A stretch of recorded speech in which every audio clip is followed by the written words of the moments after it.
Okay, guys, hey, it's me from the future, I guess, of when you listen to this next portion of the podcast. I'm not going to try and bend your mind with time travel theories, but I do want to warn you for whatever reason, I don't know, because I'm an idiot. I dropped a couple F bombs, so if you're listening with kids, you might want to maybe not listen to this one with kids. Um, so yeah, sorry about that. I don't know if I want to keep it clean, but I know I don't want to also be so F bomby. Okay, enjoy. Oh, hello, Internet land, and welcome back to episode 7 of the TapStream podcast. Thank you so much for tuning in. We're back at it again, doing what we always do. So, once again, seriously, it means the world to me that you're listening. I feel like I'm like thinking too much. I don't know. Like, the more I think, the more it starts to feel insincere, and I'm worried about that. But trust me, I really do mean it. Uh, Anyway, if you don't know what this podcast is, it's a whole ball of insecurity.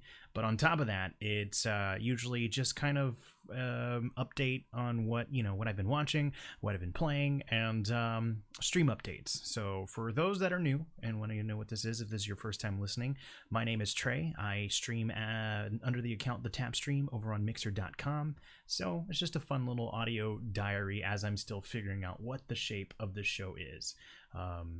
So this particular episode, we're going to go ahead and start with what I've been watching, and surprise, surprise, it's actually breaking the format, because technically this isn't really a visual show, but it's definitely one of the things that's been entertaining me the most this week, so I figured it was worth this section of the podcast.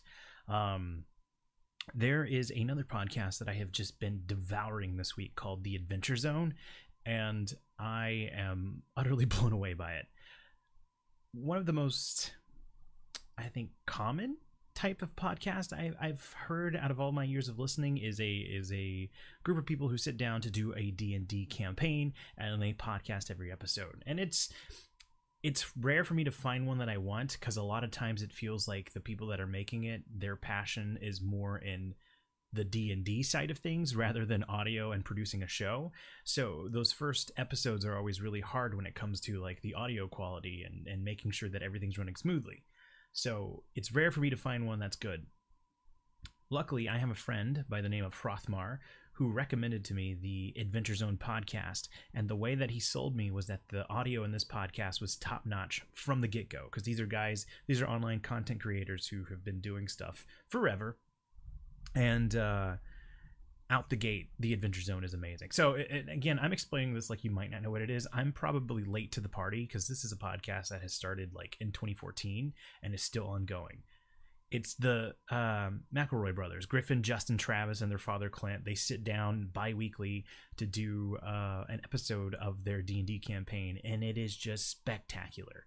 I think the way that I've been describing it to my friends is that I've never seen anything be so absurd, wholesome, and spontaneously vulgar on a whim.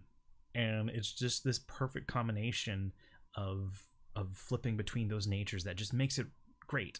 And even though I don't have the most amount of experience in D&D, because I've only ever played a one-off shot with a friend, some like streamer friends, and that was fun, but I wouldn't say that I have like a deep understanding of the D&D game. It's this podcast is like welcoming to me as a newcomer, and I really like that. And I don't even think that they're too beholden to the rules of the game, and they will definitely put the entertainment value of the show first over the strictness of the rules, if that makes sense.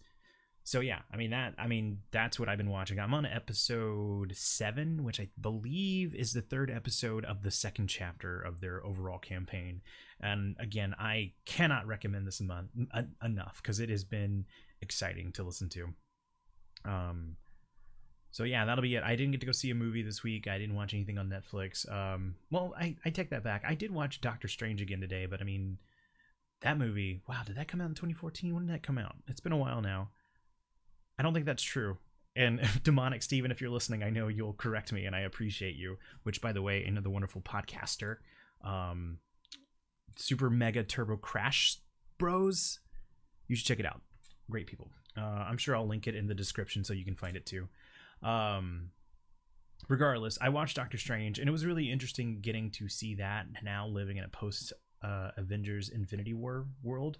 Because I had honestly forgotten how for to put it bluntly, how big of an asshole he was at the beginning of that movie. And it was really cool watching his journey from there to where he ultimately ends up in Infinity War. I'm not going to get too deep into it, so we're not going to go over spoilers, but that was fun to kind of, sit down and watch again. Anyway, I'm going to go ahead and move on to the bulk of this podcast, which is going to be what I've been playing, because I actually got further in Twilight Princess, and I got to try out a new game, Mega Man 11. So I'm going to go ahead and start with that. On Tuesday, I ended up streaming Twilight Princess, and I ultimately got stuck. And so in my frustration, I decided to just stop, because I didn't want to end the stream, but I was definitely done with Twilight Princess, and I loaded up Mega Man 11. And it was really funny, and a lot of the chat was quick to point out to me that it was hilarious that I was going from one frustrating experience to ultimately what would be another frustrating experience. And they were right. Like, Mega Man 11 was incredibly difficult, but it was in a way that didn't make me feel like I was beating my head. Mega Man 11 seriously is the carrot on the end of the stick called Just One More, because you feel like you can do it. Like, it's one of those games that excels in feeling fair but incredibly difficult. So anytime that I died, or anytime that I didn't just quite make it to where I was going, I could see how it was my fault, and it made me want to do better on that next round. So yeah, I was really enjoying it. I only got to play about an hour and a half of it, and I've yet to find more time to get back to it. And shamefully, in that only hour and a half, I did not beat the first level.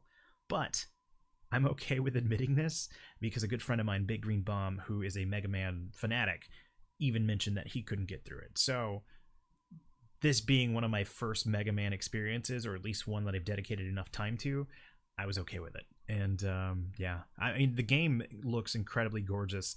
It's I don't know if this is even the right way to describe it. It's like bubbly in a way. Like the characters themselves stick out against the backdrop, which is really nice. Not to say that the backdrop's not that pretty. It's just like the characters are vibrant, and everything that's happening on screen just looks well done. I really like it. I think the easiest comparison is to Mighty Number 9, but I've always thought, if my understanding, Mighty Number 9 was always like a spiritual successor of Mega Man, so this is probably like a return to form. I don't know if it's the same people that are involved, but that's something I should have looked into before I got into that topic. So yeah, only got about an hour and a half into it. I'm looking forward to playing more. Hopefully it won't be because I am rage quitting another game. I'm going to try and see if I can find ways to split up my new stream hours so that I can do both our scheduled game and then have some time at the end of the stream to just kind of like fart around and play other things. Because I have new Super Mario Brothers Deluxe coming through Gamefly, and I don't know if I want to dedicate whole stream days to it, but I definitely want to get it on stream, so we'll see. But yeah, that brings it to Twilight Princess, which I've talked about before. I did it for the 24-hour stream. I did a little bit of it last week. I've been chugging along pretty consistently. I would say I'm probably really close to beating it. I probably got about a fourth of the game left, and I almost quit. For anybody that is familiar with Twilight Princess, there is a particular section where you come to this mansion that is being kept by Yetis, and it broke me. It's, first of all, the biggest offense that it's got going for it is that it's fucking ice themed. So ice and underwater levels are the bane of my existence in video games, because it plays with what your understanding of the physics of the game, the physics that you're used to in the game, it plays with those. So the entire game you've spent knowing how fast you're running, or how quick you stop, or how high you jump, and then you get on ice levels and you start slipping and sliding around, and it's just not a fun experience. I don't like it. And so there was a lot of that in this mansion section in Twilight Princess, so I was already on edge. But to top it off, everything in that mansion looked exactly the same. For someone who has such a terrible sense of direction, I just kept getting lost and lost and lost, and I didn't know what to do. So after about beating my head for 3 hours, I just finally exclaimed that I couldn't do it. And normally that would be the end of the story and I would move on, but because I am me and I am prone to making terrible mistakes, which is my shtick on stream. I ended stream by switching over to Mega Man 11 and completely forgot that I did not save on the Wii U. And now most modern consoles have the suspend resume feature, which totally prevents situations like this. Unfortunately, the Wii U is not a modern console, and I awoke on Wednesday morning horrified, realizing what I had done. And so every little bit of progress that I made in the first go around through the mansion was just lost. And so I spent when was it? What's my new schedule? Tuesday, Wednesday? I spent Wednesday doing it all over again. And so I was really worried that Twilight Princess was going to be put on the back shelf and just like, I don't know. I just didn't know if I had the fortitude to go through that mansion again. But fortunately, since I did already know how to complete a lot of the puzzles, it was a lot quicker to get through, and we ultimately beat it and another temple in Twilight Princess. So I'm feeling a lot better about it than I was on Wednesday morning, and I'm glad. Because despite that one little hiccup, I really am enjoying this game, and I didn't want it to turn out to be like another Wind Waker. Which, fun fact, for those who don't know me, I don't like Wind Waker, which seems to put me in the minority of Zelda fans. And a lot of it had to do with a very similar situation. And to describe it would be hard, because I don't know if this is a big spoiler. It is an old game, but I like to err on the side of caution. If you don't know, in Legend of Zelda Wind Waker, there is a part towards the back half of the game where you were sent on these collectibles and you're sailing around and looking for them, and they're not the most easiest thing to find, so it gets real tedious. And I spent an entire stream doing it, and I was totally fine to be done with it. Ended stream and accidentally kicked the Wii U power plug out from the wall and lost all that progress again and had to do that twice. Ultimately, I did beat Wind Waker, but that was enough to sour me for the rest of the experience. And on top of that, I mean, there were some other things I didn't like about it, how basically it felt too bare. Like, it felt like the beginning half of the game was great, and then it just became like this bare experience going, you know, like crossing the ocean to get where you needed to be next. Regardless, we're not here to talk about that. It's just I'm cursed on the Wii U when it comes to Zeldas. So that's all I wanted to say about that. But we'll see. If I were a betting man, I would say this coming Tuesday and Wednesday, which is when I'm going to be doing more Twilight Princess, I want to say I have a good shot at beating it. Barring any kind of mess-ups like with the mansion, I'm pretty positive we can beat it. And I'm kind of excited. I've got a lot of games to get to. I know we still need to finish World of Light and Smash Bros. I need to finish Pokemon Let's Go. And yeah, I want to be clear, because we've got games coming up in 2019 that I'm really excited about, and I don't know when they're going to drop. And so we're going to talk about them. If you paid attention to the title of this podcast, it's called The Top 8 Most Anticipated Games of 2019. And I sat down today and I was looking at all the ones that have been announced, because God knows it's probably going to be more that are just surprise dropped on us. But I got a list of all the ones that have been announced, and I narrowed it down to the 8 that I'm the most excited for. And as I was prepping a little bit more, I found out on this list there was only one that had an actual release date. So we're going to start with the one that has a release date. So these are not in any particular order. It's just I'm going to start with this one.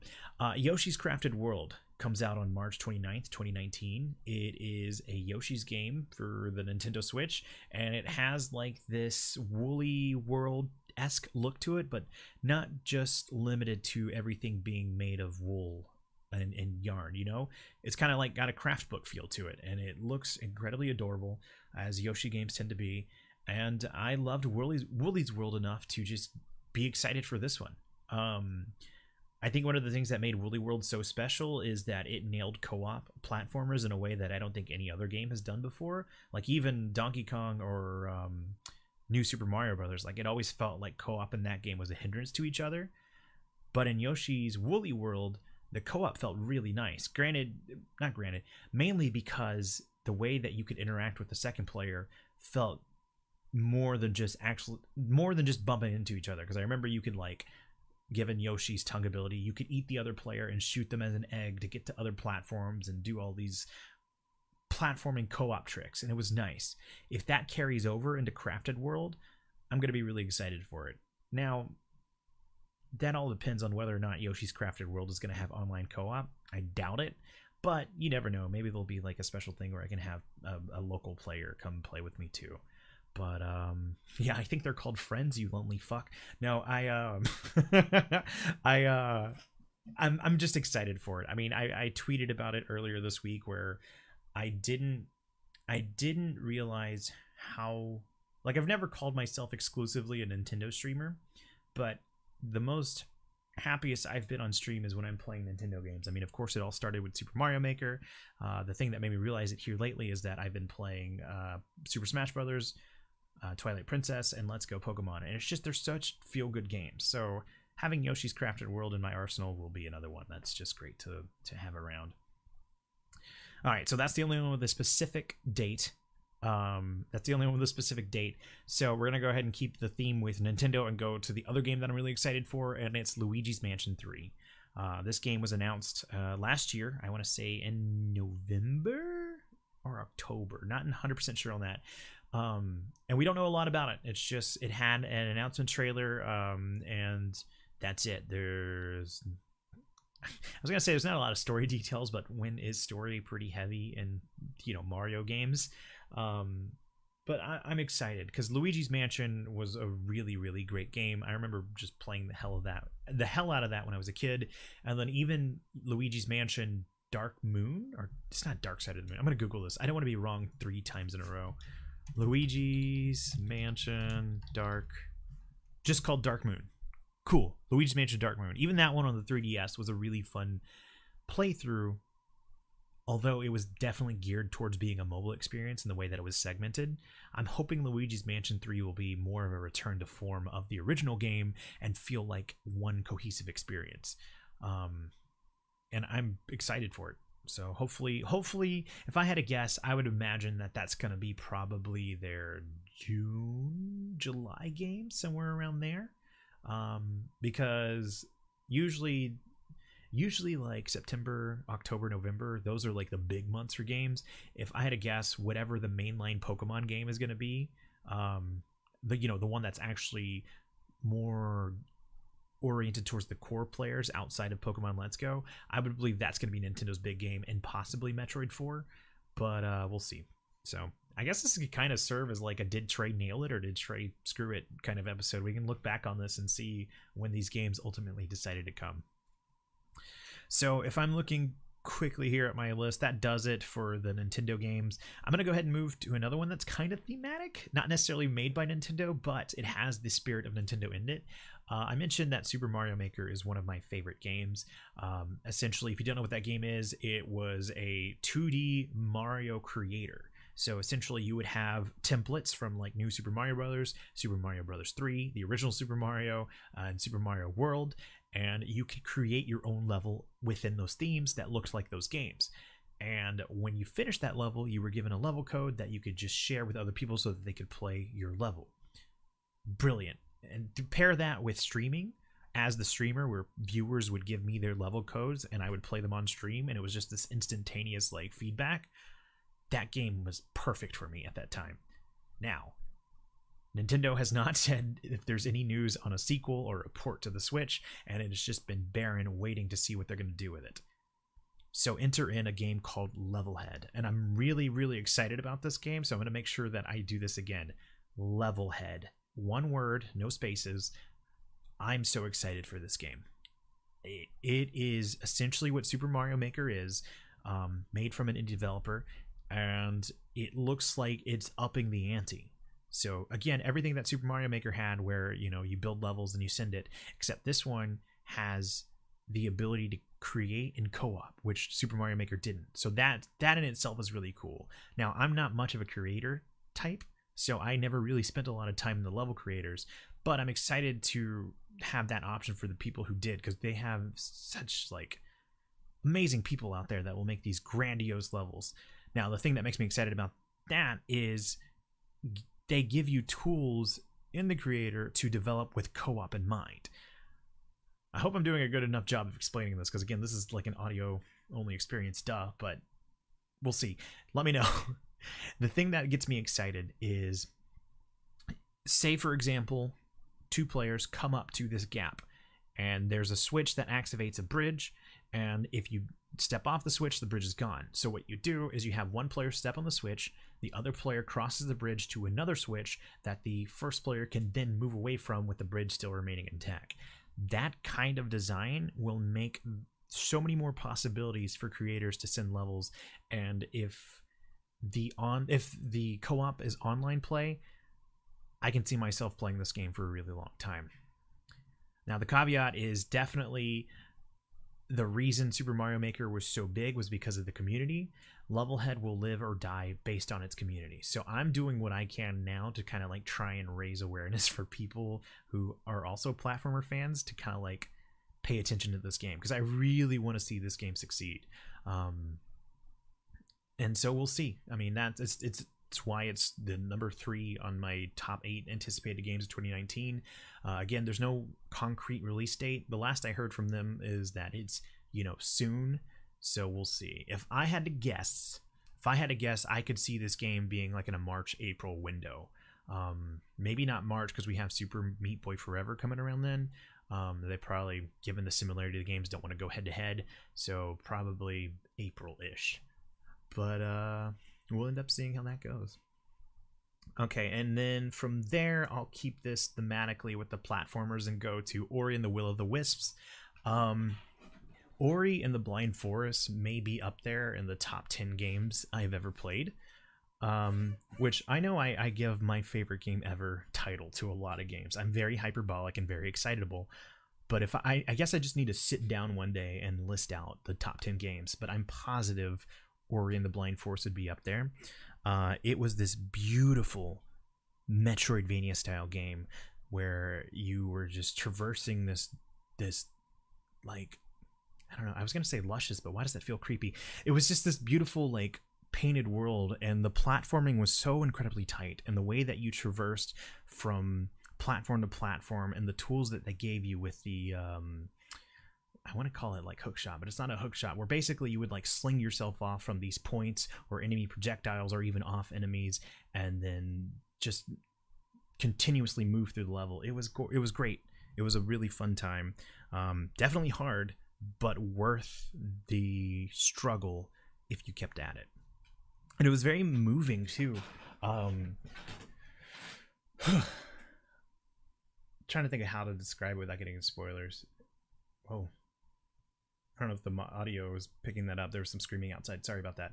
See, if I was a professional, I'd edit it around this, or slow the fuck down. Regardless, Ori and the Blind Forest was a wonderful time. So the follow-up to it, Ori and the Will of the Wisps, is coming again, #soon, and I'm excited about it as well. It looks like it's picking up right where the first one left off, and the thing that makes me the most excited about it is I remember reading an article with the developers who said that they're really wanting this game not to just be good and succeed even further than where the first one did. They want this one to be genre defining. Now, if you paid attention to what I said, Metroidvania was the way that I described this game. If you're not familiar, Metroidvania is a mashup of two games, Super Metroid, or I guess Metroid, and Castlevania. Because those games were so influential that they spawned off their own genre, where we see, like last year I felt like it was the year of Metroidvania games. They were so influential that so many games after them like took influences. Redundant much? So Ori and the Will of the Wisps is looking at what they've done, and they want to be the new standard moving forward. And that's exciting. Of course, anybody can hype up their game, but I have a feeling as good as the first one is, they can live up to it, and I really hope that that's the case. So yeah. All right, that's what? 1, 2, 3, 4. All right, number 5. Cuphead, The Delicious Last Course. This is a DLC expansion for, was it 2 years ago? Cuphead came out, and that game was just devoured by so many people because the hand-drawn style that was like an homage to the 1930s cartoons, paired with the incredibly difficult boss fights just made it a memorable experience, and it was for me. Like I spent a really long time trying to beat that game and ended up taking like a 3-month break, but still came back to it to finish it up because it was just so tantalizing and I wanted to finish it. So, of course, when they announced another expansion for the game, I was all on board. And the cool thing about it is that they're bringing a new character by the name of Miss Chalice, and she will be playable among the other 2 guys. So I'm excited for that too. I don't know if she's going to have any different abilities. I only ever played with... is his name Cuphead? I'm going to double check this again. Steven, you got me. You got me fact checking, man. I guess I got to be a responsible a podcaster. Cuphead protagonist. Let's see. Yes, Cuphead. It's in the title. I only ever played as Cuphead, so I never saw how Mugman felt to play the second player character, but I'm imagining across the board they're all the same. So it's just aesthetics. But I don't know. It's always cool to have new things. I can't wait to see what they're going to do. The game originally was divided up in like aisles where they had their own sets of bosses. So hopefully, not hopefully, they said that there's going to be new aisles and new bosses and new challenges. So it doesn't seem like this is just going to be like a little rinky-dink expansion. This is looking like a media experience. So whenever that drops, I'll be more than happy to pay the admission and get in, because this game has won my heart. And I'm ready to also have it break my heart again because it's really difficult. Okay, all right, from there, where do I want to go? I'm trying to be as thematic as possible, but oh, here we go, Tunic. Not necessarily platformer or as far as I know, incredibly difficult, but it is, another indie developer. Tunic is this isometric action-adventure game where you play a little fox. And it is very inspired by the 2D Zelda games. And I actually had the fortune of playing this at TwitchCon 3 years ago now. TwitchCon 2017. And it felt wonderful. And it's got this almost muted vibrance to it. I don't know if that's even the right word. Obviously, I'm not a designer or good or at visual descriptions. But it was fun to explore, and it was fun to attack the enemies that they gave you, and then building this sense of security and warmth of adventure. It also was quick to dash it by the time I got to the demo's first boss, and he became this towering thing that was just dwarfing my fox character. And then things got real, and having it be able to jump between that adventure and whimsy and then immediately get serious with the combat was a really fun experience. So again, another game that doesn't have a concrete release date, but I'm hoping soon because I want to play it. I actually don't have a gut feeling on when this was coming out, but screw it. Let's shoot for the moon. I would say Tunic is coming August 2019, and we'll see. We'll see if that happens. All right, so from there we're getting to some oh no, we only got 2 more. Okay, so I'll go with these 2. Doom Eternal. So Doom is a franchise that I know is incredibly beloved, but I had never played one until the 2016 I don't believe it was a reboot, but it was a 2016 edition of Doom, and it was the purest adrenaline rush that I've ever had in a video game. And usually I say this as maybe like a knock on games, but I mean this in the positive way. Doom felt like the game that they describe whenever you're watching a TV show. Like it's just this like, testosterone boosting, like shoot 'em up, running around, ripping demons apart and traveling through, I believe, hell, and having all these giant explosions, and it's just amazing. And I was literally screaming, and I've actually said this before, and someone told me that I'm always screaming. I was like rage screaming because I was just so excited, and I felt like powerful when I was playing this game. So again, last year Doom Eternal was finally announced, and it's looking to have that same rush with an upped ante, because I remember there was something in the trailer like with a hook shot where you could kind of traverse in a new way and get to enemies quicker. So I'm really excited to see whatever that's going to be about. Do I want to call a date on this one? I'm gonna say November, and again we can look back on this and see if I was right. All right, I think that's gonna bring us down to the last one, and I don't even know if this one is actually scheduled to be in 2019 because it's also ambiguous on when it's supposed to release. But I'm just gonna assume it is until we're told otherwise. The Last of Us Part 2. If you've played PlayStation, whether on the PlayStation 3 or PlayStation 4, I know you know The Last of Us by Naughty Dog, a company that excels on heart-driven narratives and incredibly photorealistic characters, even down like to the nitty-gritty of their facial expressions. They are just a wonderful studio, and The Last of Us Part 2 is picking up after the first installment, which was just an absolute rip of the heart. I played through that game twice, the first one, and both times it just managed to be an experience unlike any other that I've played in a game before. And I know that they get ripped apart sometimes because it feels like they're just these movies that you're walking through. That doesn't matter to me. I love Naughty Dog. I love the stories that they tell. I love the characters that they bring to life, and I like the gameplay.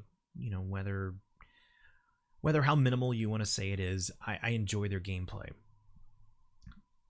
Last of Us Part 2, I have seen an announcement trailer, the one with Ellie playing the guitar, and it's really moody, and it's this almost, I don't want to say character change, but it's this, it makes me feel worried about the character of Ellie because something seems wrong. She seems incredibly angry when in the first game she was this symbol of hope, and she was carefree and excited and everything you would expect a kid to be in a normal world. But it was even more special because she was in an apocalyptic world where everything, including hope, was gone.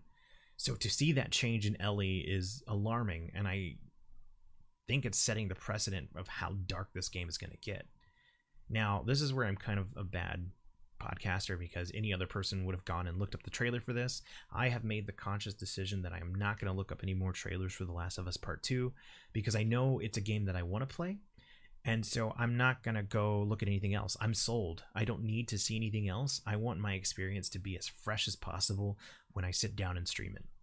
So I know we have gotten more story beats revealed to us, and I've even read countless articles stating how gruesome and violent the trailers have been. And there's all this controversy around it, but I'm blind to it at this point. So I'm excited. I don't know what to expect, and that's what's the most exciting part about it. Anyway, that's the top 8 most anticipated games of 2019 for me. Yeah, we're gonna see Last of Us Part 2. You know what? I'm calling Babe Ruthing this. I know this one's right. Last of Us Part 2 is gonna be November, sometime November 2019. That's when that one's gonna come out. That seems prime time for PlayStation 4, and I feel 100% on that one. Yeah. So those are just 8 of the most anticipated games. I know there's more. There's like Halo Infinite, which we still have less details on. Gears 5, Super Meat Boy Forever. There's a bunch of games this year, so I couldn't fit them all on my list. I wanted to keep it some that were just more personal to me. But I want to hear from you at TheTapStream on any social media. Let me know, what games are you excited for in 2019, and tell me about them. I'd love to know. So that does it for that part of the gaming section. I want to go ahead and wrap up the podcast with a little bit of stream updates.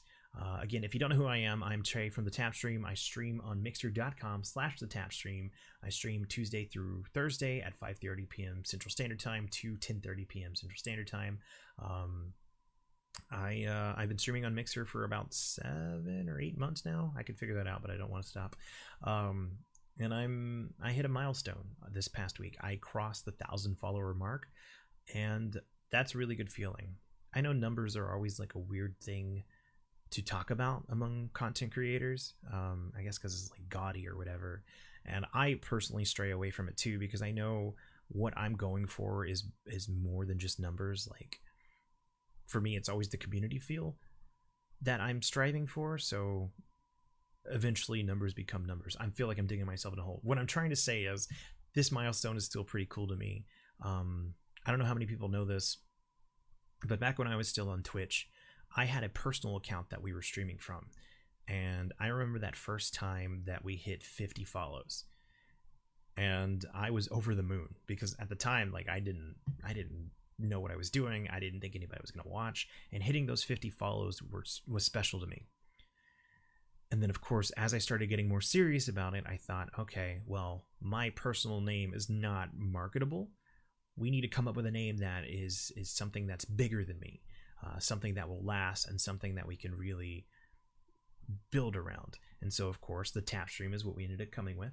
And we moved over to a new channel from my personal channel because at the time Twitch didn't allow you to do name changes. And I remember when I did that, I thought I was making a mistake because I thought, my God, I just hit 50 follows. I'm never gonna do this again. That was lightning in a bottle, and it's gonna be I fucked up. It's not gonna happen. Well, of course, that was not the case, and we've hit many milestones on the Twitch side of my accounts, and then came time to move to Mixer. And I remember, I mean, anybody, probably some of the people that were listening here right now to this podcast will know I talked about it for like 3 months, just like nonstop messaging friends, worried and just torn between what I wanted to do, whether I wanted to stay to Twitch or whether I wanted to move to Mixer.